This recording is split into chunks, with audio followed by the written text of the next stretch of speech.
Break के बाद आपका स्वागत है और अब एक्सपर्ट स्पीक सेगमेंट में मेरे साथ जुड़े हैं सुमित रमानी, जो कि एक्चुअरी है और को फाउंडर है प्रोटेक्ट मी वेल के। आज हम एक बहुत ज़रूरी सवाल पर चर्चा करेंगे कि हर व्यक्ति को कौन कौन से प्रोटेक्शन फोकस्ड इंश्योरेंस प्रोडक्ट लेने चाहिए और क्यों लेना चाहिए, क्यों जो अलग अलग प्रोडक्ट्स हैं आपके लिए ज़रूरी है। तो इसी पर हम सुमित से समझना चाहेंगे कि उनका डेटा, उनका एनालिसिस, उनका एक्सपीरियंस क्या कहता है। सुमित, आपका इंश्योरेंस मंत्रा में स्वागत है। आपने हमारे लिए वक्त निकाला, बहुत बहुत शुक्रिया। सुमित, धन्यवाद, आपसे धन्यवाद। मैं शुरुआत इसी से करूंगा कि अब जमाना जो है वो हाइपर पर्सनलाइज इंश्योरेंस कवरेज का हो गया है। तो हमारे दर्शकों को आप बताइए कि ये हाइपर पर्सनलाइज इंश्योरेंस क्या होता है और क्यों जरूरी है, और किस तरह से आप छोटे छोटे कवरेज को एक बड़ा कवरेज बना सकते हैं। हाँ, तो हाइपर पर्सनलाइज्ड इस अब जरूर एक्चुअली ज़रूरी तो हमेशा से था, पर अब ज़्यादा ज़रूरी है क्योंकि अब टेक्नोलॉजी सपोर्ट करती है, तो हम कर सकते हैं। इसका मतलब सिर्फ यही है कि आप वही इंश्योरेंस कवर लीजिए और उतना ही लीजिए जितना आपको चाहिए। अ, जैसा लोग बोलते हैं कि आप टर्म इंश्योरेंस ले लीजिए 10 times into your annual income. But ये फॉर्मूला कुछ लोगों के लिए चलेगा, कुछ लोगों के लिए नहीं चलेगा। कुछ लोग जो जिनके ऊपर कोई अभी डिपेंडेंट्स नहीं है, जिनकी लेट्स से शादी नहीं हुई है या फिर के बच्चे नहीं हुए हैं या कोई लोन नहीं है, उनको अभी टर्म इंश्योरेंस नहीं चाहिए। तो ये अगर हाइपर पर्सनलाइज्ड के लेंस से देखें तो आपको टर्म इंश्योरेंस, ऐसे व्यक्तियों को टर्म इंश्योरेंस नहीं चाहिए, पर उनको हेल्थ इंश्योरेंस चाहिए होगा। और जैसे-जैसे आपका लाइफ स्टेज चेंज होता है, आपकी शादी होती है, आपके बच्चे होते हैं, आप घर खरीदते हैं, आपकी लायबिलिटीज़ चेंज होती हैं, वैसे-वैसे ही तो आपका इंश्योरेंस पोर्टफोलियो भी चेंज होना चाहिए। और ये अलाइन होना चाहिए आपके रिक्वायरमेंट से, आपके प्रोफाइल से, आपके लाइफ स्टेज से और आपके लाइफ़स्टाइल से। ये हाइपर पर्सनलाइज़ेशन है इंश्योरेंस का। बिल्कुल, मतलब जिस चीज की आपको जरूरत है उसी का इंश्योरेंस लीजिए। उसके से ज्यादा या उसका उससे कम इंश्योरेंस की जरूरत नहीं है। सुमित, मैं आपसे, क्योंकि आप न एक्चुरी भी हैं और एक्चुरी जो चीजों को काफी बारीक से समझते हैं, जब हम टर्म इंश्योरेंस की बात करते हैं तो आपकी जो कैलकुलेशन क्या कहती है कि कितनी कम उम्र में टर्म इंश्योरेंस लिया जाए तो पॉलिसी होल्डर्स के लिए सबसे ज्यादा फायदेमंद है, और कितना देरी से अगर कोई जागता है तो उसे टर्म इंश्योरेंस नहीं लेना चाहिए। सो टर्म इंश्योरेंस कब नहीं लेना चाहिए? जब आपके कोई डिपेंडेंट्स नहीं है, क्योंकि बेसिकली आपके आपके डेथ के कारण कोई फाइनेंशियल इम्प्लीकेशन नहीं है। तो वो तब है जब आपके ऊपर कोई डिपेंडेंट्स नहीं है या आपके पास ऑलरेडी इतना पैसा है कि आपके पैसे, आप जो पैसे हैं उससे बाकियों का लाइफस्टाइल कॉम्प्रोमाइज नहीं होगा। लेना मेरे ख्याल से जब जितना जल्दी आप ले सकें लीजिए।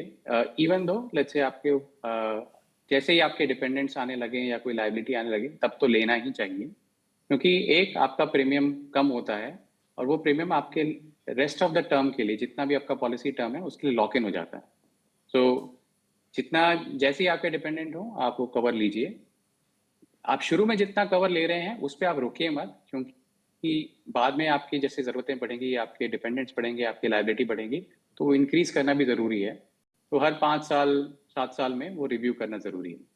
हर 5 7 7 साल के अंदर रिव्यू करना चाहिए। तो रिव्यू का क्या फॉर्मूला क्या हो सुमित, टर्म इंश्योरेंस के रिव्यू करने का फॉर्मूला? क्योंकि लोगों का कंफ्यूजन यही होता है कि टर्म इंश्योरेंस लेना है, कोई कुछ जो है 30 35 की उम्र में भी टर्म इंश्योरेंस लेने जा रहा है, और अभी आपने बताया कि जो 10 गुना 12 गुना वाला फॉर्मूला अब इतना काम नहीं आता है। तो नया फॉर्मूला क्या है? हमारे दर्शक जो आपको देख रहे हैं उनको सिंपल भाषा में आप कैसे बताएंगे कि अगर आपको टर्म इंश्योरेंस लेना है तो आप इतने का कवर लीजिए। सो बहुत ही सिंपल भाषा में, ये भी एक थंब रूल है, पर ये बेटर थंब रूल है।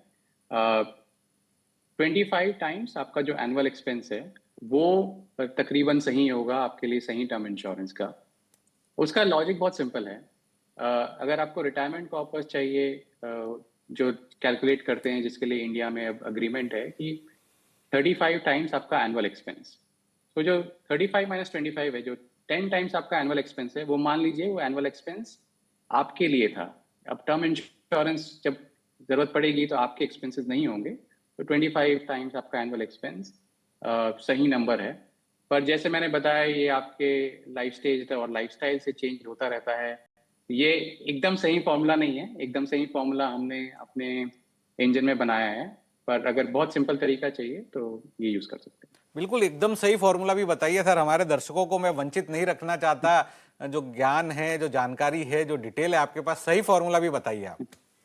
तो सही फॉर्मूला ऐसा है कि आप सोचिए, टर्म इंश्योरेंस इतना होना चाहिए कि आपके जाने के बाद आपके फैमिली का लाइफस्टाइल चेंज नहीं होना चाहिए। तो उसके लिए क्या होना चाहिए? आपका टर्म इंश्योरेंस इतना होना चाहिए कि जो भी लोन है वो चुकता हो जाए, जो उनके सारे एक्सपेंसेस हैं फ्यूचर में आने वाले हैं, लाइफ स्टाइल चेंज होने के बाद वो भी पूरे हो जाएं।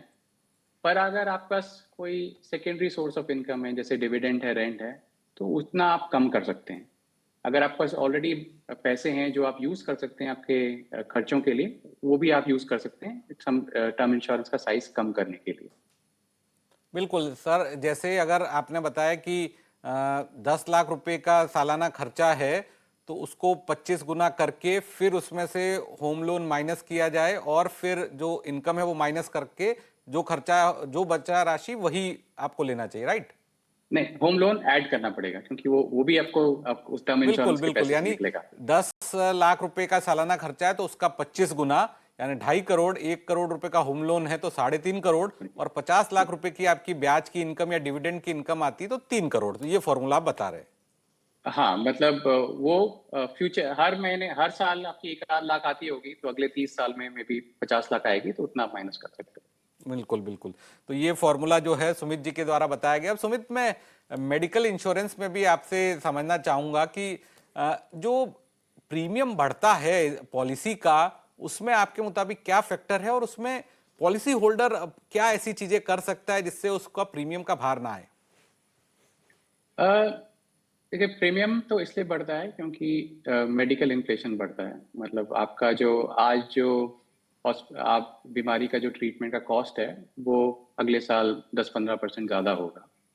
तो वो वो कवर करने के लिए प्रीमियम बढ़ता है। ये बहुत बहुत क्रूड तरीके से बता रहा हूँ, इसमें बहुत सारे डिटेल्स हैं इसमें।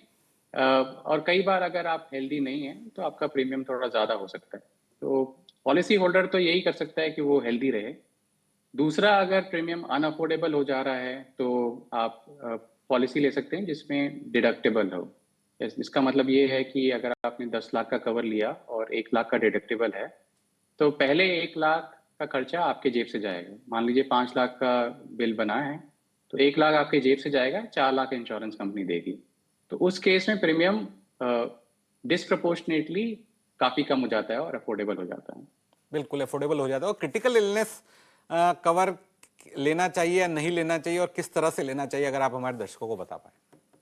अगर आपका मेडिकल इंश्योरेंस कवर छोटा है, जैसे 10-15 लाख है, तो क्रिटिकल इलनेस कवर लेना बहुत ज़रूरी हो जाता है, क्योंकि कुछ कुछ क्रिटिकल इलनेस का ट्रीटमेंट इवन आज 25 लाख, 30 लाख, 40 लाख हो सकता है। और आपका मेडिकल इंश्योरेंस पॉलिसी अगर 15 लाख का है, तो बचे हुए 20 लाख आपको अपनी जेब से देने पड़ेंगे। तो इसलिए लेना ज़रूरी हो जाता है। क्रिटिकल इलनेस कवर आप अपने टर्म इंश्योरेंस के साथ एज अ राइडर भी ले सकते हैं। और अगर आपने वो नहीं किया हुआ है, तो आप stand alone critical illness cover भी आते हैं, जो कि जनरल इंश्योरेंस कंपनी और हेल्थ इंश्योरेंस कंपनीज बेचती हैं, आप वो ले सकते हैं। बिल्कुल। आखिरी सवाल होगा सुमित, आपके द्वारा हमारे जो दर्शकों के लिए दो इंश्योरेंस मंत्र क्या होंगे जो आप हमारे दर्शकों को बताना चाहेंगे जिससे उनका फायदा हो? अ, आप जितना जल्दी हो सके टाइम में अपने एज के या लाइफ स्टेज के हिसाब से वो कवर लीजिए।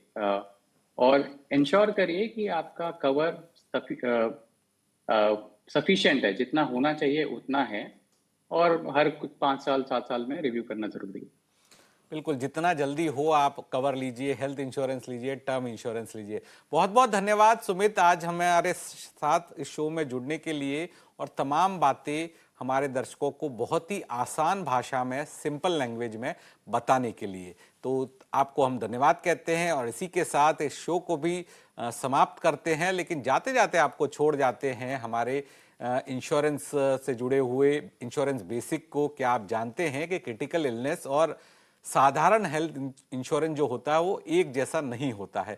क्रिटिकल इलनेस इंश्योरेंस गंभीर और जानलेवा बीमारियों का कवर करता है, जैसे cancer, heart attack, stroke, kidney fail होने या पैरालिसिस होने पर आपको जो बीमारी है जो मैंने बताई है बीमारी का पता चलता है, डायग्नोसिस होता है, तो पॉलिसी के अंदर आपको लमसम एक मुश्त राशि इंश्योरेंस कंपनी के द्वारा दी जाती है। इसके लिए अस्पताल में भर्ती होना जरूरी नहीं होता। यह पैसा आप इलाज, दवाइयों, रिकवरी, यात्रा या कमाई के नुकसान के लिए भी इस्तेमाल कर सकते हैं। वही साधारण हेल्थ इंश्योरेंस ज्यादातर अस्पताल के खर्च यानी कैशलेस या रीइंबर्समेंट को कवर करता है। इसलिए याद रखें, हेल्थ इंश्योरेंस अस्पताल का बिल चुकाता है और क्रिटिकल इलनेस इंश्योरेंस बीमारी की पहचान पर आर्थिक सहारा देता है। दोनों को साथ इस्तेमाल करने से गंभीर मेडिकल इमरजेंसी में आपकी सुरक्षा और मजबूत हो जाती है।